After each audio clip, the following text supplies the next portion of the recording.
everyone, and welcome back to another episode of the Virtual World. Thanks for joining. I'm so very happy again to welcome back a very special guest, Richard Orme, who is the CEO and founder of SMEexec.com. So please go and visit that, and hopefully you'll be more enticed to go and visit Richard's website after today's episode. But today, we're delving deeper into the series about the immersive technology world, the metaverse world, the Web 3.0, particularly around SMEs, and particularly how leaders should start thinking about the metaverse, start thinking about the use cases for immersive tech in their business. And today we're really focusing on the preparation part of that in this series. Last week, or the last episode, we talked about should they really care about the metaverse or immersive technology or Web 3.0.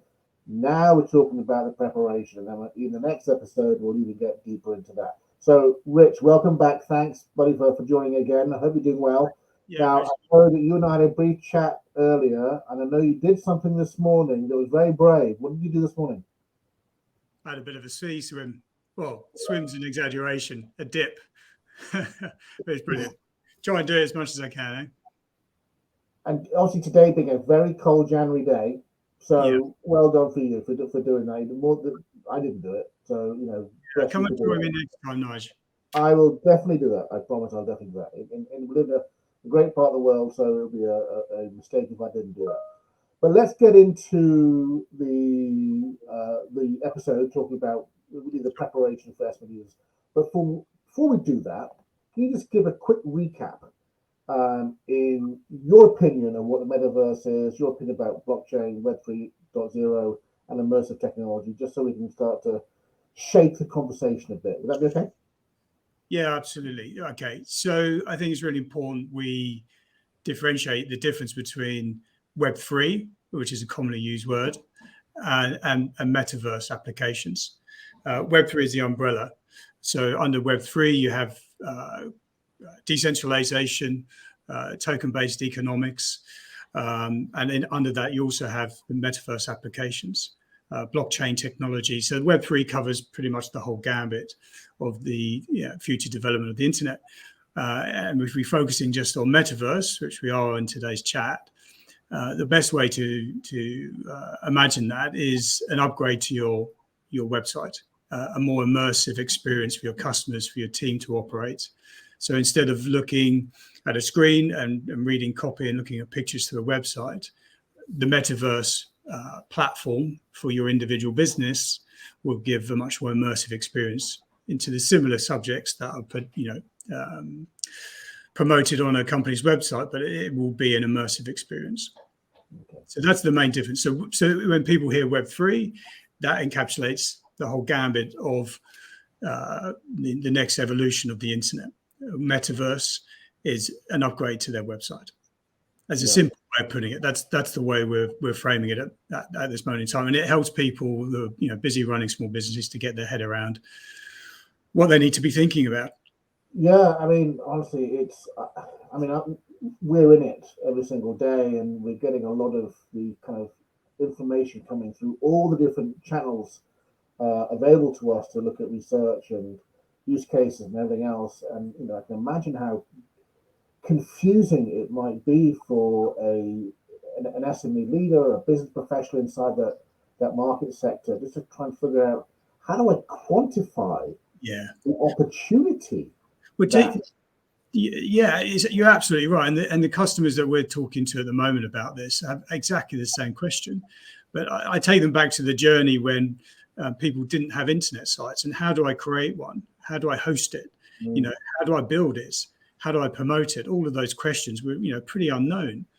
And we're at the same stage with Metaverse. You can, but you can't just go out to a Square or Stripe provider or a website building host and just build a website for in an afternoon. You can do that now. You couldn't do that 10 years ago, and so we're at that stage of Metaverse creation where there's not many specialists out there that can build the right type of metaverse for small business owners. There's one in Paul that I know of. I can't remember. Yeah, I think I might know one. Yeah. I think. But you bring up a very interesting point about for the last few episodes across all of my guests, I had to do a bit of reflection on my career and think that I was involved in the web 1.0 way back when, and you mentioned a very good point. There were very few of us who knew how to create a graphical website underpinned by good e-commerce back in the mid-90s. Very few, and the cost was so high to the end customer. Yeah. But today we're at the same kind of where do I go moment. And I'm a business leader, I'm a marketing professional, I'm a marketing director, marketing manager, I'm a sales director trying to find new avenues of revenue within the metaverse. But where do I go? Where do I go to get the help? And you're right, there aren't that many. However, the market pace is so quick today that before back in the 90s, you could take a decade to look at whether the internet or the World Wide Web is going to take off as a revenue stream. You haven't got that today. No, you've got to be looking at it today, because 10 years from now, you've missed it. Yeah, no, I 100% agree. If you think about back in the day prior to websites being commonplace, there wasn't anything to build from. It was a blank sheet of paper. We where we are now is an evolution of the internet and e-commerce and digital technology. So it's going to happen far quicker. People get it. People understand the need to be incorporating it into their business models. And there's still a question of what is it and how can I do it? And the best way to describe what it is as a metaverse application for small businesses is it's an upgrade to your website, a more immersive platform for you to run your business, manage your team, train your team, build your culture when you have remote workers, to interact with clients, to build lead generation. All of those aspects which you use your website for at the moment can be transitioned over into a metaverse application for that particular company. And the question coming back to me as well is there going to just be one metaverse? Well, actually, no, there's going to be a metaverse application for each individual business like there is a website. There may be interoperability at some point in the future where metaverse applications, worlds, if you like, Meta or Decentraland, there's a few there at the moment where your metaverse platform can interact in that world, and you can take it out of that world and put it in another world, but we don't quite know where that's going. But for people to get their heads around it, imagine your website and there's a link on your standard website which is our metaverse platform. They can click on that and it automatically takes that user directly into your immersive experience, whatever that may be. So that's the access to it which is possible now. And as you say, how to get it, created and built. There's we're at the early stages of where we were with the internet. There's not many good companies out there doing it, but it's important to realise that's going to change very quickly. Probably for big corporates as well. Yeah, I mean, no one's everyone's. It's an opportunity for everybody. But let's get into the topic of today, which is really giving advice on to business leaders. Again, business leaders, I quantify that as being you're a team leader, you're a manager, you're a department head, you own a business. It doesn't matter really. The word leader is responsibility and accountability for the business. Even I don't mean even as a negative, but particularly in HR, who have a wonderful experience and a wonderful opportunity to take advantage of the metaverse, as you talk about culture and well-being all the time, which is fantastic. But let's get into the practicalities of it all. So, and again, I was thinking about this earlier about the huge opportunity, and I took it down to its a denominator that I thought would be interesting to explore about this particular business, which was a butcher. And I run a butcher's shop locally. Is the metaverse open to me? Does it give me an opportunity? And I thought, well, actually, and then I started thinking, well, actually, if does it open opportunities for the butcher shop? And then I started thinking about the customer journey of that. And then I started, my head went around all the other places around the other different sectors and vertical markets in that place around customer journey, because customer journey is really important to get a hold of when you're talking about immersive technology and the virtual worlds that Metaverse offers. And I thought about going back to the butcher shop and talking about would the Metaverse be open to them? What do you think? I took it down to that kind of level, the localized butcher shop, sustainability. I saw that. I thought about would anyone who goes to buy products from meat from the butcher shop, what would it be mean to them? What can they do to take advantage of it? It may be a wacky suggestion to have a talk about, but I thought, well, let's explore it. Yeah, it's probably way down the list of someone's mind to say, well, how would the metaverse help a butcher shop? But let's think this through. Let's go back to the original question: how are small business owners, or how should they prepare for metaverse adoption? I think we should break that down into kind of two categories. First off, looking at areas where it will affect your current business model. That's kind of first topic of conversation. Second, we can consider the future growth strategies of your business. How can you prepare for that? And I think there's two approaches to those two categories. But if you look at a butcher shop, then no doubt they will have a website promoting their services, the journey of where their produce comes from, their sustainability credentials, possibly the history of that company, of why they're great at what they do. So if they were to adopt or build a metaverse platform within their website, that's going to give a much more immersive experience. And that's the key word, is the immersion or customer experience of any business for the customers to follow the journey. So you could build a metaverse world where customers are taken on a journey from farm to butcher, so they can see the whole process. They can interact with the farmer in the virtual immersive world, possibly ask questions. Talk to the farmer with a headset on. Why not? Yeah, they could talk to the farmer. They can see where the animals were grazing, how they were fed, how they were transported, how the meat was treated from farm. The logistics. Were the logistics done in a sustainable way? Were the lorries using the right type of fuel, etc. All of this.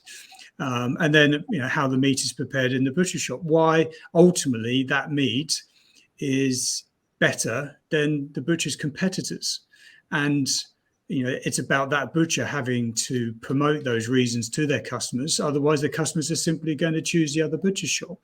It's not necessarily all down to price, but it's about there's other factors that affect that. So I think it's a great example, isn't it? You could be outside a butcher shop and there's two next door to each other. One of them's got a QR code on the door that says, visit our metaverse. So you click the QR code, it comes through to your phone. Hopefully by then you will have the hardware technology to immerse yourself, which is coming. Either contact lenses or glasses. You don't need it, but you can still have an augmented experience on your phone. You can still have augmented, but full on, immersive experience. I think that's what people visualize in their head. Yeah. But it will get there. So let's imagine we're at that point where people have the hardware to access it, and then they can, they will have an immersive experience standing outside this butcher shop, for 30 seconds, seeing just where the meat. I suppose, being a meat eater myself, my main concern is where did the meat come from, and the welfare of the animals, and that information can be taken on board in a much more immersive way than either being blind to it or someone having to find that information. Well, you wouldn't, would you? You wouldn't look at the website standing outside the shop, but if you were choosing your butcher in your local area, that from home, you would take the time and follow that journey. And then on that journey, thinking about it, all of the opportunities that SME will have in promoting their brand and business in other areas to generate other revenue, whatever that would be. So there'd be touch points all along. Once you have the potential customer hooked in to your metaverse, People look at website statistics, how long people are reading, the homepage, or where their click rates and all that kind of stuff. It's going to be very similar in the metaverse application that small businesses will have.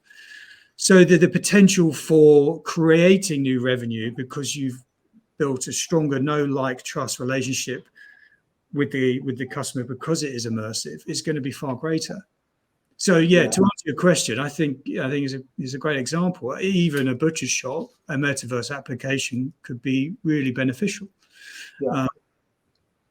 Templated as well, obviously, because I think that great. So we've asked the big question. Yeah. Metaverse open to all types and sizes of businesses, no matter where you are. There's an opportunity. But still, the next question is we're going to get into right now is what do they need to do to get there? So what are your take me through that. What do you think they would need to do? Yeah, okay. Well, let's break this down into two sections. So the first is working out how it's going to affect their current business model. So let's take the current business model. Let's break that down into 4 pillars. So let's look at their revenue, how that's being generated in the current market, their networking, so your sales and marketing, your lead generation, interaction. So let's look at how they're interacting with their existing customers, their own team members, and potential customers as well. I think that's probably the first area where we're going to see immediate change. And then the fourth would be the culture of their own business. The culture is such an important part of any business. Doesn't matter if you're an SME with 5 employees or an SME with 500. How you develop and maintain culture and the well-being of a team is a massive top priority. So I think the first step is for any business leader, decision maker, to look at their own business under those 4 categories of revenue, interaction, culture, and network. And then once they can fully understand how the business is operating in those sections, they can see where they can look at adoption of a metaverse platform to improve through it being a more immersive journey. So let's take an example. Okay, so let's say training their team. Okay, so they can prepare by saying, okay, this is how we train our team. And because of COVID, 50% of our team members are now working remotely. So we find, the interaction of training over Zoom to be okay, but it's not brilliant. So you could investigate for that small business how they could build a training metaverse, specifically just a closed metaverse for their team members, and how they can have a better interaction, a better way of building community for employees that don't necessarily come into the office anymore. So that would be something that's possible to do straight away. And the hardware, if they want a complete virtual reality experience, the hardware is cheap enough now.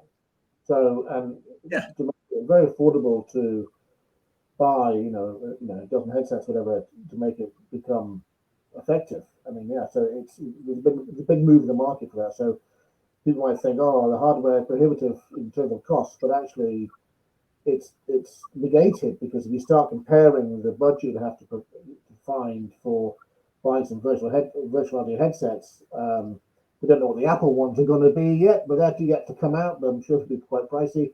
Yep. But loads of others on the market you could go for, compared to your traditional training methods about sending people to a location, put them in a hotel room, and all that kind of expense. It's cheaper going virtual.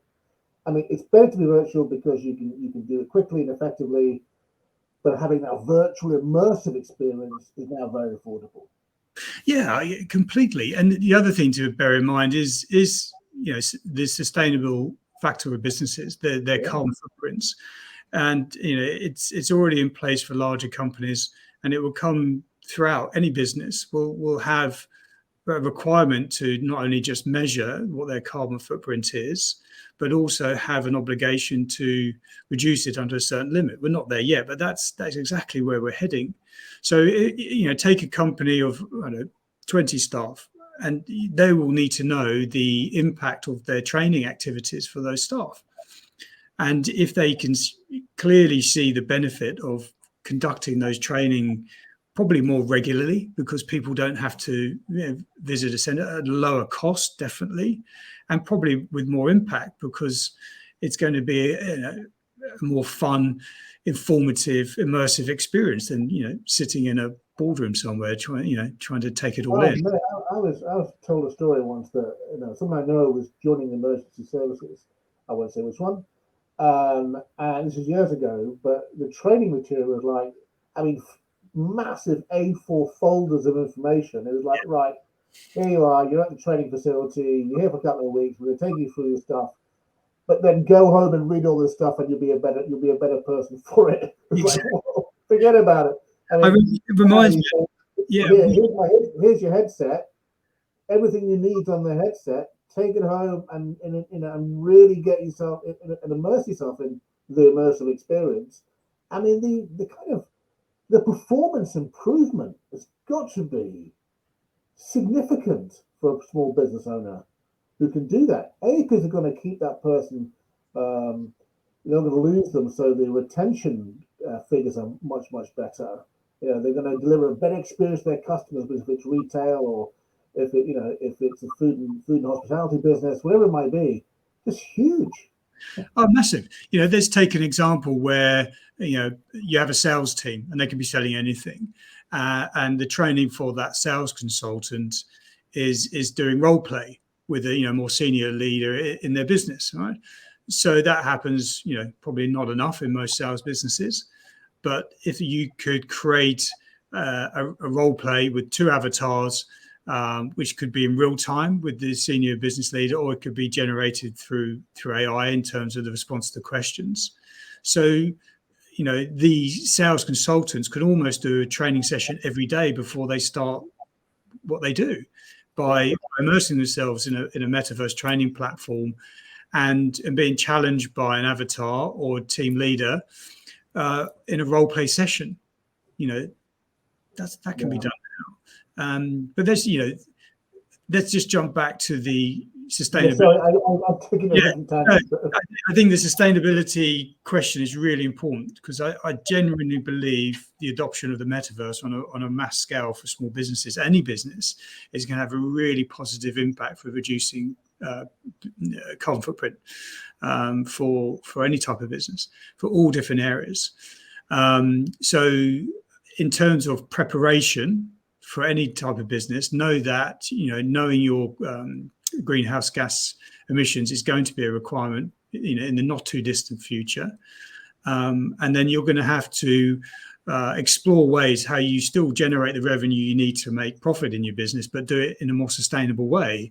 And the biggest tool you're going to have for that will be a metaverse platform to improve training, but also greatly reduce the carbon footprint of your training activities, or the interaction with clients in a more immersive way.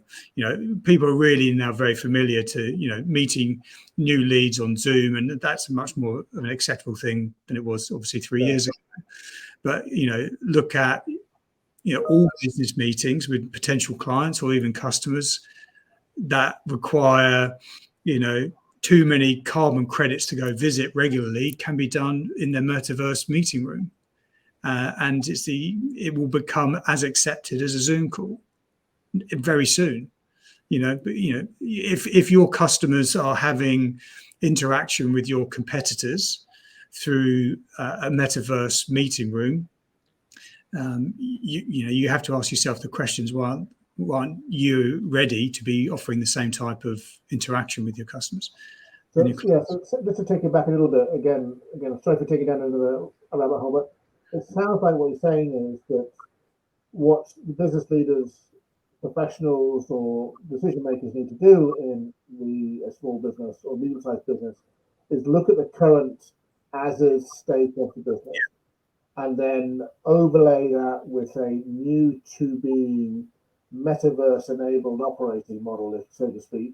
But all the different areas of the business where there are opportunities for the metaverse, whether it be sales, marketing, HR, employee engagement, employee welfare, sustainability. Look at all these areas and come up with a set of priorities that will they need to kind of focus on.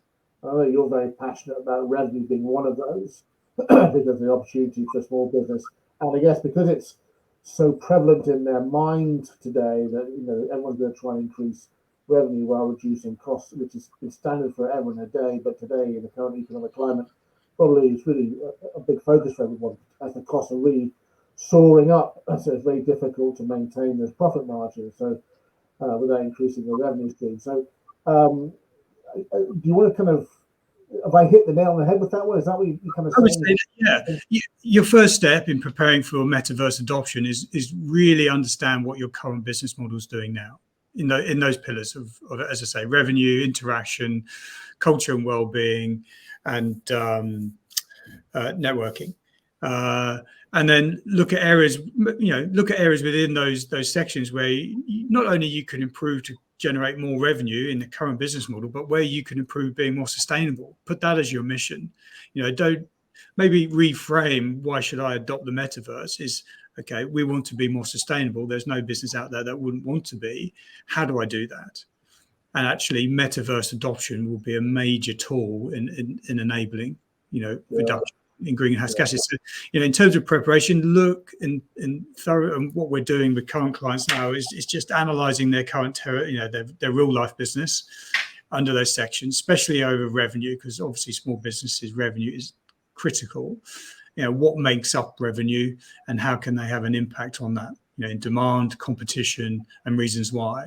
Demand is something you can't control, but the other two definitely within the control of business leaders, and all the different aspects that make up the reasons why your customers choose you over your competition. And in that process, you'll identify quite easily areas where they could be improved through more immersive experiences for your customers. And the side effect, or the knock-on effect, which actually in my view should be the lead effect, it will bring more sustainable business ethos to the company. So first step is look at your existing structures and how you tackle those 4 areas. And then once you have come to a decision on what you're ready to integrate now or adopt, is then looking at the long-term growth strategy for your SME. If now, okay, be aware of what metaverse adoption means, what your competitors are doing, what your customers are looking for in their journey that come from knowing the brand to actually being a paid customer. But absolutely making sure that your 3 to 5 year growth strategy is inclusive of this new technology. And we're talking specifically around metaverse platforms, but in that strategy review, and what we're doing at the moment is looking at all Web3 evolutions of the internet in terms of what does decentralization mean to a business owner? What does digital ownership or NFTs mean to a business? And obviously every business is slightly different how they generate revenue. But if you're not even thinking about what the picture looks like in 3 to 5 year plan, that could be a real issue for you in 3 to 5 years' time. You'll be playing catch up, and now's the time. As you said at the very beginning, before the internet, no one really knew how powerful it's going to be. We know how powerful this is going to be.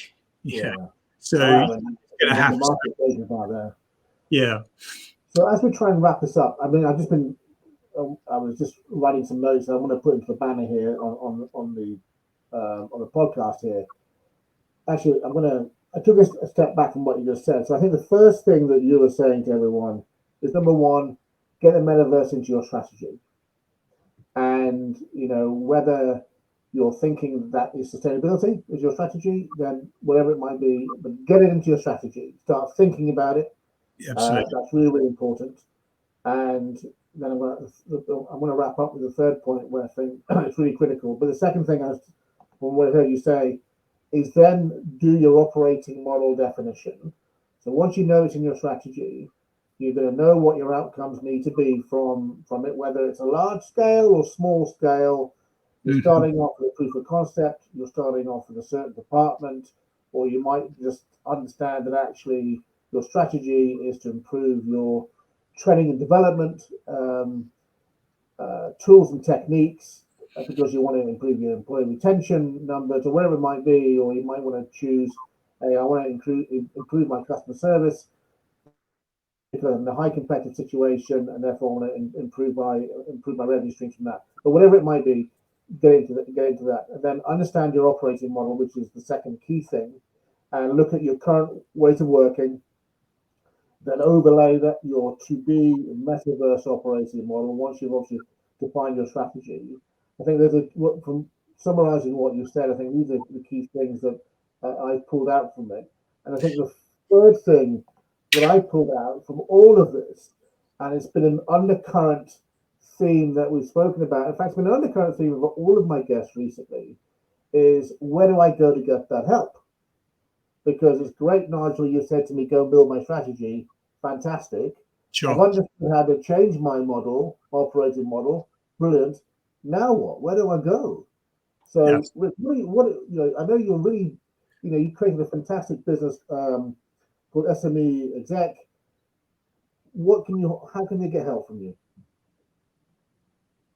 Well, I think how you summarize it, Nigel, is a great recap. In terms of preparing for the metaverse as a business leader, you need to be looking at your operating model as it is now, and that's where we're helping our current clients and where we can help more people, and identifying within their current operating model, the easy wins where new technology, metaverse adoption can have a real beneficial impact. I see it all the time with our clients. Running a small business, whether that's 5 employees or even 50 plus, there's 100 things to do for founders, for business leaders, but they in their strategy discussions for growth and planning ahead, there needs to be an element of metaverse adoption, and if they tied that in with their sustainability drive as well, and we're seeing that as well, and we'll work with customers who want to carry on doing what they do, but they want to do it in a much more sustainable way. And the conversation I'm having with these business leaders does come down to more immersive technology, reducing their carbon footprint. So in a nutshell, get help, look at your current business operating model, evaluate that, and work out your long-term strategy, and then areas within your current operating model of which you can afford to do and want to do to create your business in a more sustainable way, in a more immersive way. My dog. This is Mimi, my dog. Hey, Mimi, you the metaverse yet, Mimi? Name? Right? Who's the dog? That's Mimi. Hello, Mimi. Metaverse Mimi. Oh, there we go. She came at the right time. Okay, we've got to wrap up. So yeah, get help and just have that conversation, whether it's with me or somebody else who specializes in Web3 metaverse advisory. And the conversation needs to start around understanding your current business operating model. And then when you fully understand that, you can then clearly identify areas which are going to be affected by metaverse adoption once you can grasp what it is. And it's the what it is that we're still, working with people to get understanding of. Yeah. So once they once they get to that stage, they'll be like, okay, so let's do it. What do we do next? And that's when it comes down to appointing the right technical team to create the right type of platform for one particular area where they can see the most improvements. Yeah. Maybe that's the immersion of customer meetings or training for your team or building better culture for your. Yeah, I don't want to. I'm worried about saying the next piece because this could take us on for the conversation for the next 5 hours. But I want to put one thought into people's minds around the operating model piece again, because what the metaverse does, the industrial metaverse, immersive technology, it opens up the ability to really maximize the digital twin world, the digital twin technology. So, which could take away a lot of the non-value added tasks that a lot of humans are doing, which now can be done through a digital twin. So that's another thing that I know you're helping a lot of your customers think through about looking at all of my tasks that my members of my teams are doing, and if I could just get a piece of technology to take away 30% of the stuff is non-value adding to the human, then that will be significant fiscal benefit to my business. Yeah. I don't want to go down that rabbit hole because that will take us hours to get through. Yeah, digital twins is a whole new series, and it's fascinating how that is evolving so quickly. Yeah. The key thing is really understand your current business operating model and looking at the areas where you can get immediate improvement by adopting better technology, more immersive technology, and then making sure that that's factored into your growth strategy in terms of how you generate revenue, which is obviously the key concern for any business. Well, Rich, as always, thank you so much for your insights, your experience, your advice, your thoughts.